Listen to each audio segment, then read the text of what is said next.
수시로 만나서 걸린 문제를 풀어나가고 마음을 합치고 의지를 모아서 평양냉면을 가져왔습니다. 가져왔는데 평양냉면 이 멀리 멀다고 말하면 안 되겠구나. 이 판문점은 분단의 상징이 아니라 평화의 상징이 되었습니다. 국민들 또 전 세계의 기대가 큰데 오늘 우리 대화도 그렇게 통 크게 이 세계 모든 사람들에게 큰 선물을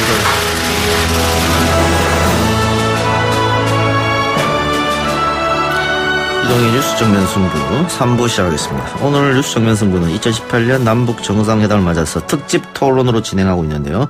김경욱 의원, 김종대 의원, 김영석 전 차관, 박원곤 교수와 함께하고 있습니다. 자, 2부에서 약간 논쟁이 붙을 뻔했는데 딱 CM이 들어오면서 끝이 났어요. 박원곤 교수가 좀 지적해준 부분인데요. 지금 이해 사항이죠. 남과 북은 완전한 비핵화를 통해 핵없는 한반도를 실현한다는 공동의 목표를 확인하였다. 이 부분인데 이게 한반도의 비핵화인지 북한에 대한 비핵화인지 뭐하다 문제가 될 수 있다. 이런 얘기였었습니다. 여기에 대해서 두 분 중에 어떤 분이 답해주실까요? 예, 제가 먼저 하겠습니다.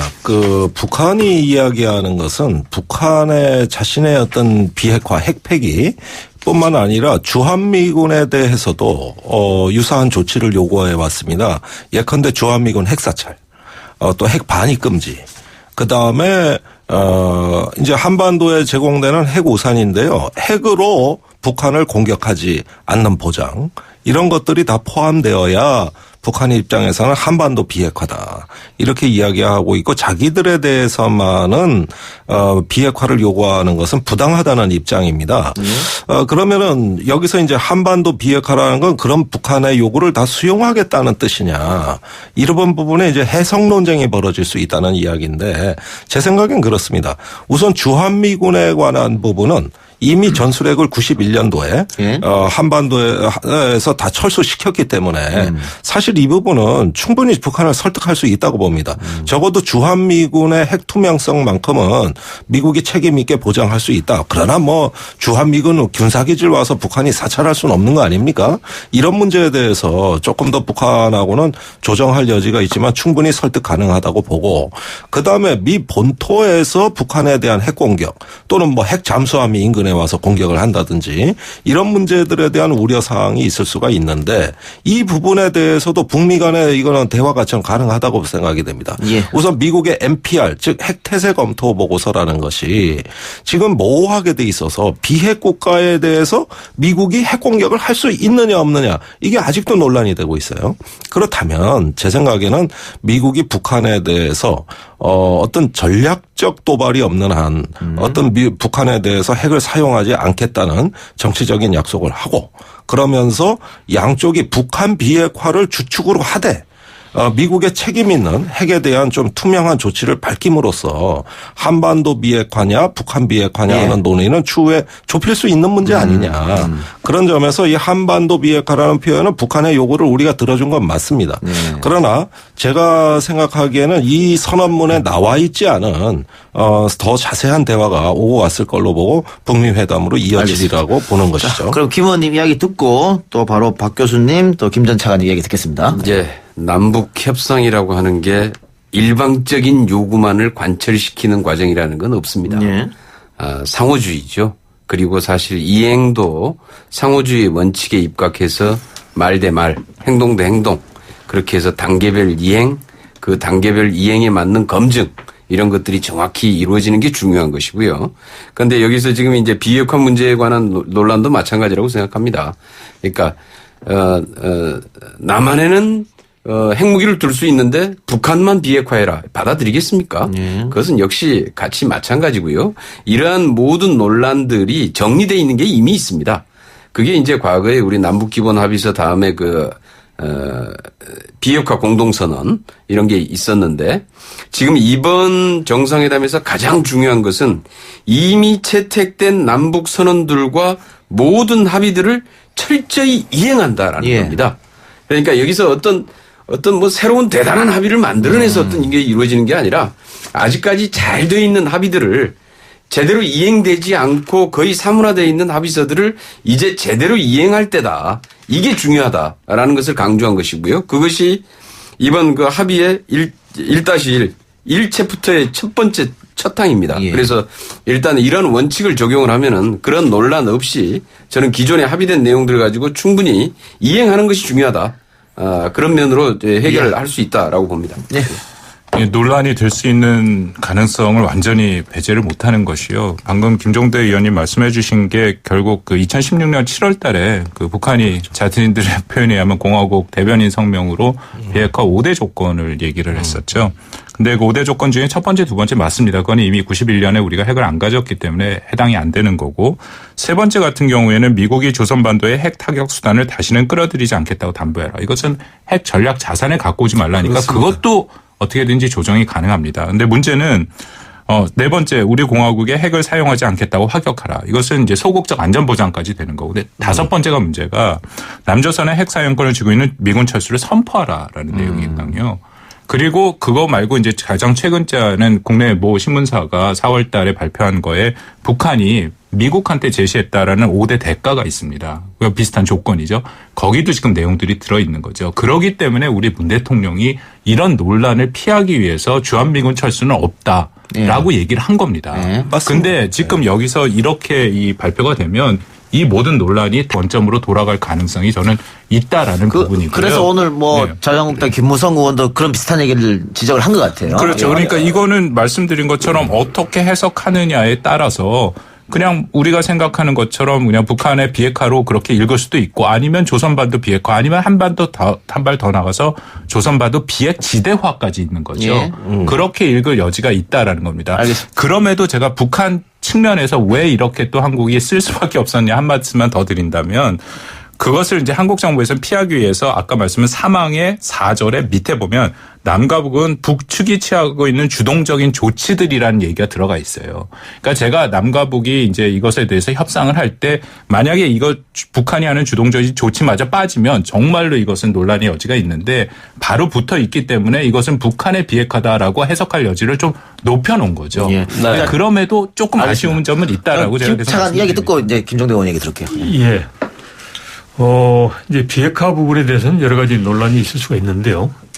우선 이제 이번 이제 판문점 선언의 그런 그 성격과 그다음에 그 수준을 가지고 먼저 출발을 해야 될 것 같습니다. 그래서 원칙과 방향에 대해서는 이제 담았지만 이제 구체적인 그러한 그 일종의 로드맵이라든지 이런 부분은 이제 그 후속 그 협의에서 마련하는 이제 그런 모양새를 취하고 있습니다. 그러니까 즉 기본적으로 남북 간 합의했던 사항을 이행하겠다 그러면서 구체적인 그러한 실천을 위해서 여러 가지 각 분야에서의 대화와 협력 그리고 군사 분야 협력도 이야기하고 있는 거 아니겠습니까? 그래서 이번 이제 판문점 선언의 의미는 원칙과 방향에 대해서 이제 얘기를 하고 그리고 그러한 원칙과 방향 하에서 앞으로 할 그런 여러 가지 이제 사업에 대해 사안에 대해서는 협의할 수 있는 소위 그 협의의 틀거리를 마련했다는 데 의미가 있다라고 생각합니다. 그래서 그렇다면 이제 지금 비핵화 부분에 대해서 이런 논란이 있는데 이러한 논란은 앞으로 우리가 협의를 할 때 그 이제 유념을 해야 될 사항이라고 생각합니다. 그리고 저는 이제 개인적으로 봤을 때는 이제 저희가 이제 지금 우리 박 교수님 말씀하셨고 그다음에 또 거기에 대해서 대응할 수 있는 그런 부분에 대해서 김종대 의원께서도 이야기하셨는데 그걸 이제 무시하자는 게 아니고 저는 이렇게 생각합니다. 그냥 이제 첫 번째 항 같은 경우는 가장 이제 원칙적인 사항을 이야기한 거고 그리고 이제 방점을 찍힌 것은 이제 두 번째 이제 바로 밑에 있는 그 북측이 취하고 있는 주동적 조치들이 이제 대단히 의의 있고 중대한 조치라는 인식을 같이 했다. 이제 라는 부분. 그리고 또 하나가 이제 비핵화라고 하는 부분이 또 이제 국제사회하고 이제 협력을 해야 되는 문제이기 때문에 국제사회 지지와 협력을 이제 강조했던 이제 이런 부분에 있어서 의미를 찾고 이제 앞으로 이제 문제를 이제 해결하고 또 여러 가지 우려 사항을 이제 해소할 수 있는 그런 쪽으로 우리가 좀 더 그 지혜를 모으고 또 저 역량을 또 모아야 되지 않겠나 이렇게 생각합니다. 그럼 요 쟁점 쟁점은 김종대 의원 반론 한 번만 더 듣고 다음으로 네. 넘어가겠습니다. 마무리하고. 반론이라고 해야 될지 모르겠는데요. 예, 예. 지금의 주동적 조치라고 선언문에 나와 있는 것은 핵 동결 조치를 말하는 것입니다. 그러니까 추가적인 핵실험, 전략미사일 발사, 핵실험장 폐쇄 예. 예, 이런 것들이 지금 주동적인 조치들이라고 생각이 되고 이렇게 핵 동결을 통해서 우선 미래 핵을 제거하겠다. 그런 다음에 비핵화 프로세스가 본격 가동되면 이미 개발해 놓은 핵 그러니까 과거의 핵까지 제거하는 이런 단계론적인 접근법을 염두에 두고 이야기하는 것 같아요. 그렇다면 저는 한반도 비핵화에 관해서도 마찬가지인데 어느 날 갑자기 한꺼번에 미국이 북한에 대한 체제 안전을 보장하고 핵 공격을 안 하겠다는 확증을 제시하면서 북한이 바로 핵폐기에 들어간다. 이런 어떤 일괄적인 타결법보다는 서서히 행동 대 행동으로 내용을 채워나가는 단계론적인 접근법을 선호하는 거 아닌가. 사실 이 점에서는 문재인 대통령이 예전부터 이런 단계론을 이야기해 왔고 중국 정부가 지지하고 있고 또 북한이 선호하는 방식입니다. 사실은. 물론 이 점이 미국에 어떻게 설명이 되느냐는 아직 과제로 남아있다는 건 저도 인정합니다. 그런데 일단 한반도 비핵화의 내용이 변화될 조짐이 있다. 주한미군 철수가 우선 빠졌으니까 그러면서 실현 가능한 안부터 우선순위를 정하면서 체제 안전 보장을 미국이 제시하고 한국이 그런 부분에 대해서 어떤 중재 외교를 하면서 이 한반도 비핵화에 대한 내용도 사실상 채워갈 수 있는 거 아닌가. 원래 91년의 비핵화 공동선언 자체가 주한미군의 어떤 전술핵 무기 철수라든가 우리 측의 상당한 내용을 원래 담고 있습니다. 그렇다면은 이번에 시즌2 비핵화 공동선언 시즌2와 같은 예. 어떤 합의의 프레임을 만들어갈 수 있지 않은가. 저는 이 점이 미국과 북한 간에 지금 어느 정도 대화가 진행되고 있는 거 아닌가 하는 생각을 갖고 있습니다. 알겠습니다. 거기까지 듣죠. 제가 잠깐 말씀을 드렸죠. 거기까지 듣겠습니다. 예. 다른 걸로 가시죠. 지금 다음 나머지 또 할 게 많이 있으니까. 알겠습니다. 두 번씩 공부하셨으니까. 자, 김경호 의원님. 예. 아까 우리가 3부 시작하기 전에 김정은 위원장이 브릿지 음성을 잠깐 들었거든요. 수시로 만나고 이렇게. 예. 그리고 회담 전에 이거 남북 정상의 만남 정례화도 가능하겠다. 예. 그리고 우리가 아쉬운 점을 자꾸 또 김경호 의원도 언급했던 게 뭐냐면은 남북 정상회담에서 할 수 있는 한계가 좀 있다. 예. 거기 최대치를 오늘 했다고 하는데 이거 만남 정례화는 미국 눈치 볼 필요도 없고 제재하고도 상관도 없고 이건 할 수 있는 거잖아요. 근데 왜 오늘 이게 안 됐을까 좀 안타까움이 있거든요. 정례보다 더 좋은 게 수시로 할 수 있는 거 아닌가요? 예. 정례화는 1년에 한 번밖에 못 하는데 예. 수시로는 1년에 몇 번씩 할 수 있는 거죠. 그래도 약속이라고 하는 게 있으니까. 근데 일단 당장 그러면 가을에 대통령이 또 북한 쪽으로 간다고 하니까 그때 또 이 얘기 나올 수 있을까요 혹시? 예, 가을에도 나올 수 있을 것 같고요. 예. 지금 아마 북미 정상회담이 잘 성공적으로 끝나면은 곧바로 아마 이 남북 미 3자 회담이 이루어질 수도 있고요. 그다음에 가을에 역시 방문이나 이런 것들을 비롯해서 이번에는 이제 한라인까지 설치가 돼 있기 때문에 정상 간에 언제든지 만날 수 있는 여건이 만들어져 있는 것 같습니다. 그리고 오늘 발언으로 봤을 때 수시로 언제든지 만날 수 있다. 그래요. 그런 길을 열어놨던 것 같고요. 그래서 굉장히 만나기가 수월해진 거 아닌가요? 예. 알겠습니다. 자, 김 전 차관님. 그 중요한 거는 이제 남북 정상회담은 오늘 만찬으로 끝이 날 테고요. 네. 다음에 이어질 북미 회담 아니겠습니까? 네. 그래서 정말 큰 결실은 거기에서 얻어질 것이다. 이렇게 예측도 많이 하고 있고 뭐 일갈 타결 얘기도 나오고 있고 뭐 잘 하면 핵사찰로 들어갈 수도 있는 문제고 네. 이 북미 회담이 성공적으로 이어질 것으로 추측하십니까? 어떻습니까? 지금 현재까지 이제 북한 김정은 위원장의 이제 행보나 그다음에 이제 트럼프 대통령의 이제 여러 가지 발언을 놓고 보면 일정 부분 그러니까 즉 뭐 우리나 미국 측에서 100% 만족하는 수준은 아니겠지만 어느 정도 이제 할 수 있다 그런 수준의 합의는 이루어질 가능성이 높겠다라고 생각합니다. 그러니까 즉 뭐 대화 자체가 이제 무산이 되고 파탄이 돼서 이제 이런 지금 현재 상황을 이제 변화시킬 수 있는 그런 결과는 아닐 것 같고요. 그래서 이제 다만 이제 저 개인적인 생각입니다만은 지금 현재로서 이제 그 북미 간에 이야기하고 있는 비핵화 부분과 관련해서는 큰 틀에서는 비핵화를 한다. 그리고 비핵화를 하는 그 과정과 함께 이제 일종의 그럼 언제까지 하느냐 시한을 가지고 아마도 이제 이야기하는 게 가장 현실적이지 않겠느냐. 왜냐하면 이제 비핵화를 위한 여러 가지 뭐 동결부터 폐기, 검증 뭐 이런 걸 하면 이제 복잡해진단 말이죠. 예. 그거는 이제 나중에 어떻게 보면 정상 간에 할 건 아니고 실무적으로 그는 할 문제이기 예. 때문에 그래서 폐기의 그 비핵화의 과정에 대해서 이야기하고 이것을 언제까지 뭐 완료하도록 한다. 그리고 이제 세부적인 사항은 이제 별도로 이루어 나간다. 이런 게 아마도 가장 큰 이제 걸림돌이고 그래서 그렇다면 이제 북한의 입장에서 보면 이제 가급적이면 가장 모호하게 하는 게 본인들로서는 최상일 거고 이제 그런 가운데서 가급적이면 이제 그 늦추는 걸 이제 선호할 수도 있습니다. 그렇지만 미국의 트럼프 대통령 입장에서는 이제 가급적이면 조기에 그리고 또 이제 본인의 임기 중에 이제 그 마무리하는 쪽으로 예. 시한을 고집할 가능성이 있습니다. 그래서 바로 그러한 시점 문제 가지고 할 텐데 이제 김정은 위원장 입장에서도 이제 그런 시점을 가지고 이제 그 트럼프 대통령과 이제 회담하는 이런 절호의 이제 김정은 위원장 입장에서는 이제 절호의 기회인데 절호의 기회를 무산시킬 것 같지는 않다라는 판단이 됩니다. 자, 박 교수님. 예. 그 CVID라고 트럼프 대통령이 계속 주장하고 있잖아요. 예. 이게 그러니까는 완전하고 검증 가능하고 되돌릴 수 없는 핵폐기. 예. 이거를 북한이 받아들일까요?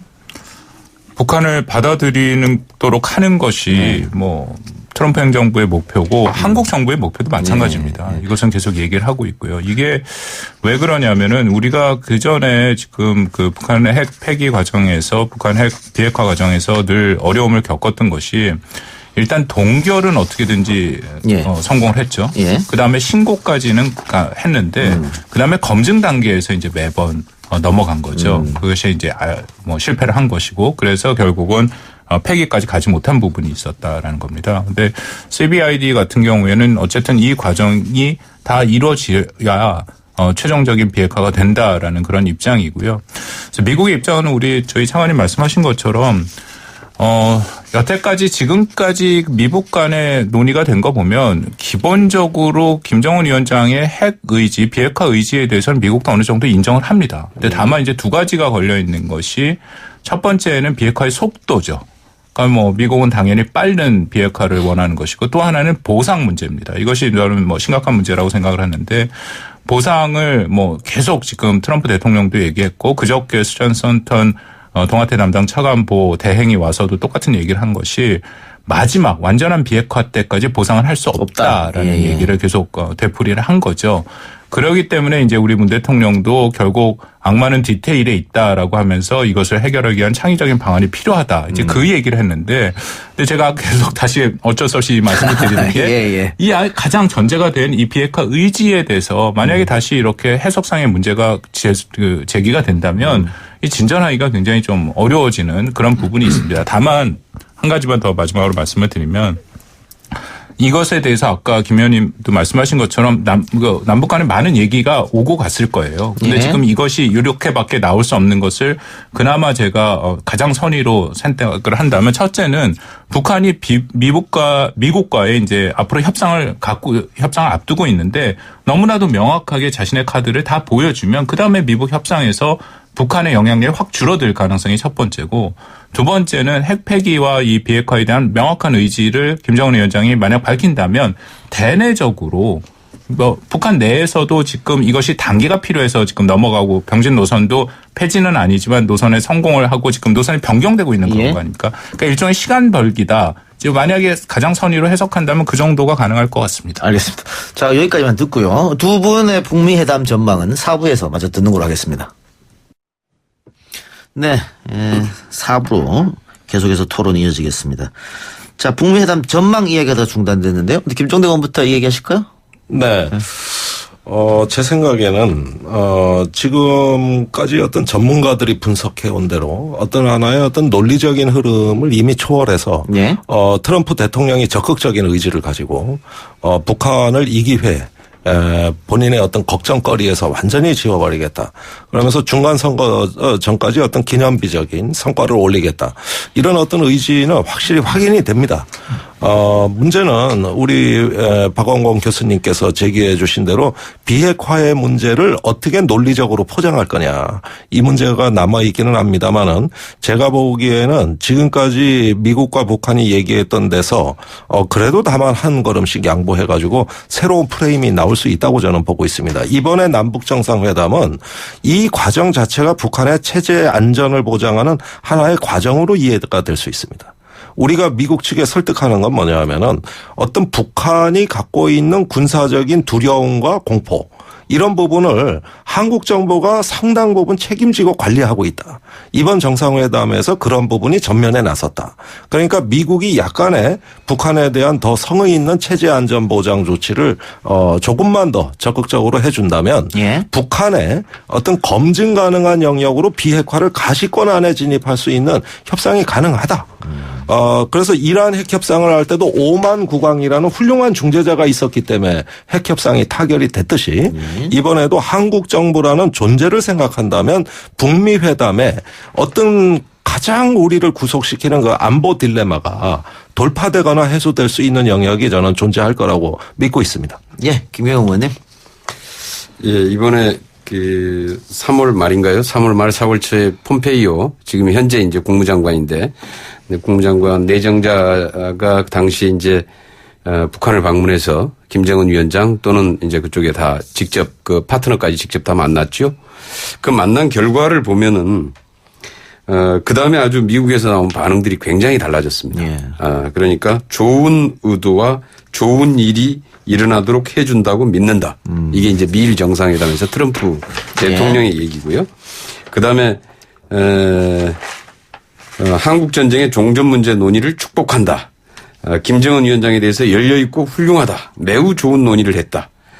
북미 정상회담은 북한과 세계를 위해서 매우 좋은 일이 될 것이다. 이런 것들입니다. 쉽게 얘기하면은 거의 사실 중요한 핵심에 대한 조율은 폼페이오 장관의 방북 과정에서 거의 조율이 됐다. 이렇게 보고 있습니다. 문제는 그것을 아마 이행하는 방식이나 이제 절차의 문제가 좀 남아 있을 겁니다. 지금 이제 미국은 비핵화 없이 보상은 없다 이렇게 지금 얘기하고 있지 않습니까? 그런데 지금 북한은 그 보상이라는 게 이제 경제적 보상은 지금 아니거든요. 핵심은 미국이 요구하는 CVID에 대해서 지금 북한은 CVIG를 요구하고 있는 거죠. 네. 완벽하고 검증 가능하며 불가역적인 비핵화에 대해서 거기에 맞는 체제 안전 보장을 요구하고 있는 체제 보장의 핵심이죠. 예. 이게 사실 이제 어떤 방식으로 이루어지느냐. 가 이제 핵심일 겁니다. 아마 이게 이제 북미 정상회담에서 이게 핵심일 것이고요.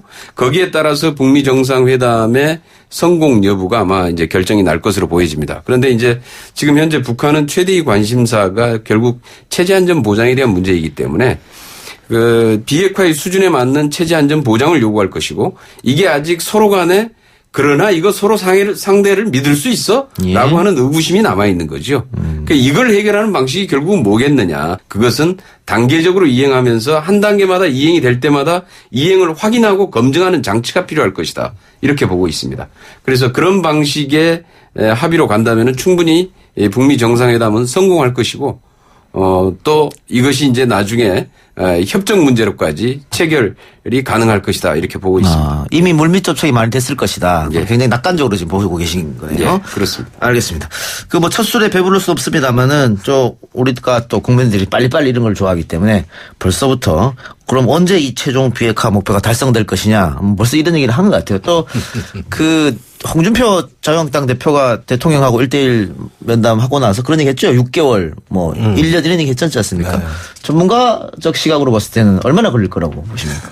말씀하신 체제 안전 보장이 핵심입니다. 예. 저도 거기에 당연히 동의를 하고요. 그건 네. 김정은 위원장이 직접 밝혔던 부분이라고 지금 알려져 있지 않습니까? 근데 문제가 체제 안전 보장이 그렇게 간단한 문제가 아닌 게 지금 우리 정부랑 미국이 계속 추진하고 있는 그것도 이제 종전선언부터 시작을 하는 거죠. 그리고 나서 평화협정을 맺고 이른바 평화체제라는 것은 사실상 평화가 완성된 마지막 형태를 얘기를 하는데 지금은 쉽게 얘기를 해서 저도 그걸 따라가서 씁니다만.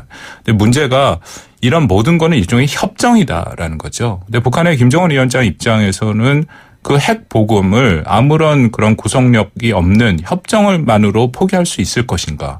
이제 그것이 가장 큰 딜레마고요. 이건 저만의 얘기가 아니라 다시 마이크 폼페이오를 얘기를 하면 그 청문회에서 그런 얘기를 했습니다. 북한이 과연 영어로는 종이 조각, 종이 조각을 갖고 체제 안전 보장을 받았다고 생각할 것이냐. 자기는 그렇게 생각 안 한다라는 거죠.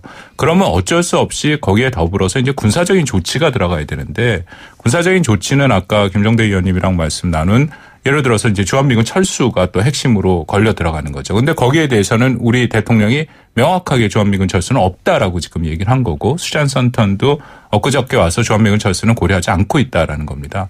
그러면 결론적으로 말씀드려서 외교적인 수단 충분치 않고 군사적인 수단에서도 핵심을 건드릴 수 없다면 지금까지 우리가 해보지 않았던 제3의 방안 제3의 길로 체제 안전 보장안을 만들어서 물론 앞에 말씀드린 두 가지가 어느 정도는 다 반영이 돼야겠죠.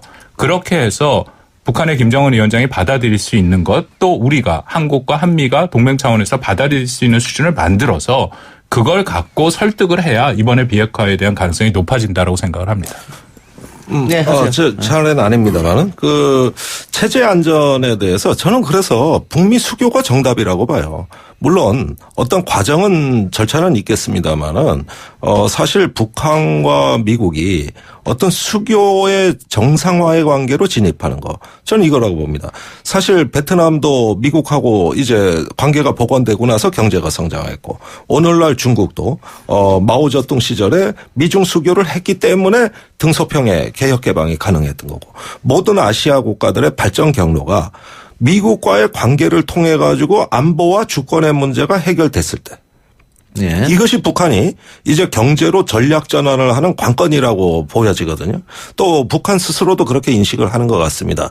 그렇다면 제 생각에는 군사적 조치나 어떤 구속력 없는 협정보다 조금 더 강한 거, 현실적인 거, 그러면서 실질적인 어떤 변화를 체감할 수 있게끔 해줘서 북한이 굴욕감을 느끼지 않고 비핵화의 길로 나올 수 있는 명예로운 비핵화의 경로를 찾아내는 거라고 저는 생각을 합니다. 그런데 자칫 이런 것들이 이제 또 다른 압박과 제재 내지는 군사적인 어떤 위협을 가중시킴으로써 어떤 이끌어내는 거라고 한다면 사실은 미국도 이미 힘의 한계에 부딪혔거든요. 많은 전략 자산들을 전개하면서 부작용들이 초래됐고 또 군사적 실효가 없는 여러 가지 거품들이 이 한미 군사연합훈련에도 상당히 존재합니다. 이런 것들 차제에 구조조정해야 되는 입장에서 미국도 한번 지금까지 북한에 했던 군사적 압박의 실효성을 얼마든지 재평가할 수 있습니다. 알겠습니다. 거기까지만 듣겠습니다. 자, 차관님, 네. 북미 회담이 당연히 이제 할 테고요. 네. 만일 거기에서 성과가 나서 북미 수교를 하게 되면 네. 그 이후에 북일 회담, 북일 수교까지 가능하리라고 보십니까? 저는 개인적으로 보면 가능하다라고 생각합니다. 네. 이제 그 북미 간의 관계 그게 가장 기본 축이 되기 때문에 네. 이제 그 북일은 가능하고요. 저는 이렇게 생각합니다. 지금 이제 김종대 의원께서 말씀하신 대로 이제 김정은 위원장이 좀 체제 안전에 대해서 뭔가 확실하게 좀 믿을 수 있는 그런 뭔가 가시적인 조치가 있어야 되는 거 아니냐 그런 차원에서 수교는 좋다라고 판단을 하고요. 근데 이제 저는 거기에 더 나아가서 수교까지는 아니더라도 예를 들어서 이제 어떻게 보면 그 경제 성장에 대해서 지금 김정은 위원장이 이제 중심을 갖고 있으니까 이제 경제 성장에 대한 뭔가 확실한 그런 프로그램이라든지 이런 부분이 되면 가능할 수도 있겠다라고 생각합니다.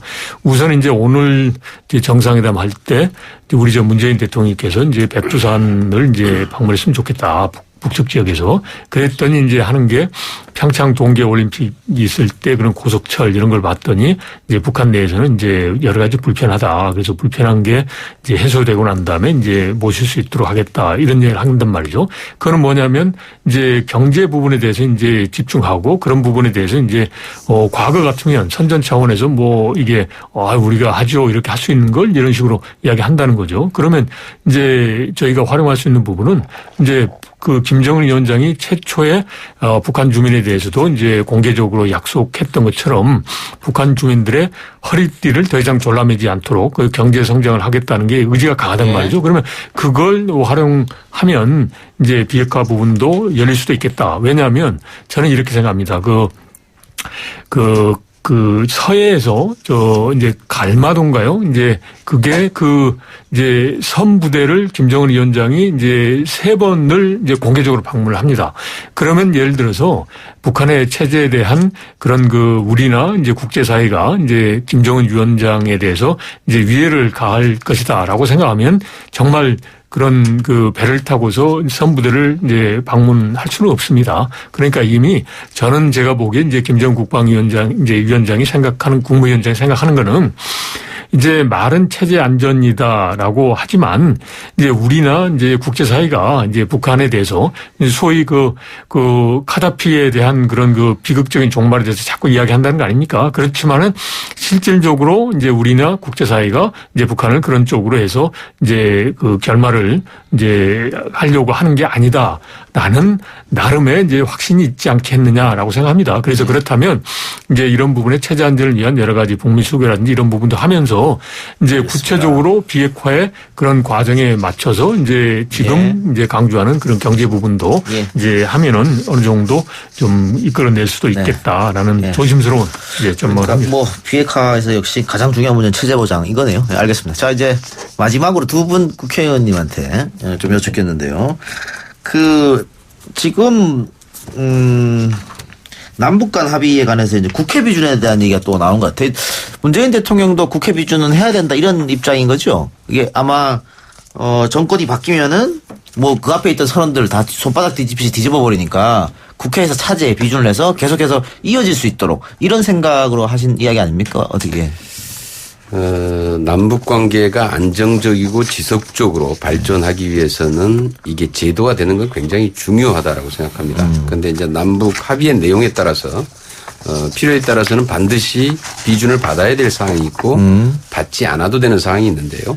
사실 가능하면 지속적으로 안정적으로 발전하기 위해서라면은 가능하면은 국회의 비준을 받아서 제도화 시켜놓는 게 사실은 안정적인 거죠. 예. 그런데 문제는 지금 이제 우리 야당 홍준표 대표의 입장은 비준 동의를 받으라고 하는 것은 인정하지 않겠다라는 것에 저는 또 다른 표현이다 이런 겁니다. 다시 말해서 비준할 의지도 전혀 없으면서 비준 동의 받아라. 그래서 합의를 무산시키겠다라고 하는 아주 그런 속셈인데요. 이런 심보를 가지고 정치를 하면 안 되죠. 그리고 지금 또 보수 야당이 아까 우리 박 교수님도 잠깐 좀 그런 주장을 하셨는데 우리 보수 야당들 중에서 지금 이제 이런 좀 남북 관계 얘기만 나오면 우선 들고 나오는 게 주한미군 문제입니다, 사실. 주한미군 철수라는 거 아니냐. 이런 얘기부터 나오는데, 실질적으로 지금 이 북한에서의 주장을 보면은 적대 관계가 해소되고 체제 안전이 보장이 된다면은 주한미군이든지 한미연합훈련이든지 개의치 않는다. 이게 지금 입장입니다. 그런데 북한은 보면은 이 남북 관계 내지는 북미 관계가 굉장히 악화되어 있을 때는 이거 상징적으로 주한미군 철수를 요구합니다. 그러다가 실질적으로 이런 협상 자리에 들어가면은 거의 그 얘기를 하지 않거든요, 문제가. 그리고 이번에도 보면은 이 정상회담 과정에서도 실무 협상 과정에서도 전혀 얘기도 안 꺼낸다 이런 얘기입니다. 그리고 오늘 또 보면은 우리 판문점 선언에도 거의 뭐 언급조차가 돼 있지 않지 않습니까? 예. 그러니까 이런 문제들을 제대로 파악을 하고 그러니까 적대적 관계나 체제 안전 문제를 어떻게 실질적으로 보장해 줄 건지에 대한 문제를 좀 고민해야 될 것 같고요. 네, 줄여주세요. 네네. 저기 한 30초 남았나요? 김은 한 30초만. 안 되나요? 안 된답니다. 기원님. 아니 그러니까 여당이 혼자 다 그래요. 더 좋은 말씀입니다. 알겠습니다. 그러면 오늘 준비한 토론 내용은 여기까지고요. 저는 다음 주 월요일날 찾아뵙는데 이동희 뉴스 정면승부가 월요일부터 팟캐스트 플랫폼이죠. 팟빵과 협약을 해서 라이브로 팟빵 라이브로도 들으실 수 있습니다. 팟캐스트 이용하시는 분들 팟빵 라이브 많은 사랑 부탁드립니다. 오늘 방송 여기까지고요. 저는 다음 주 월요일 뵙겠습니다. 네 분 모두 수고하셨습니다. 네, 감사합니다. 네, 감사합니다.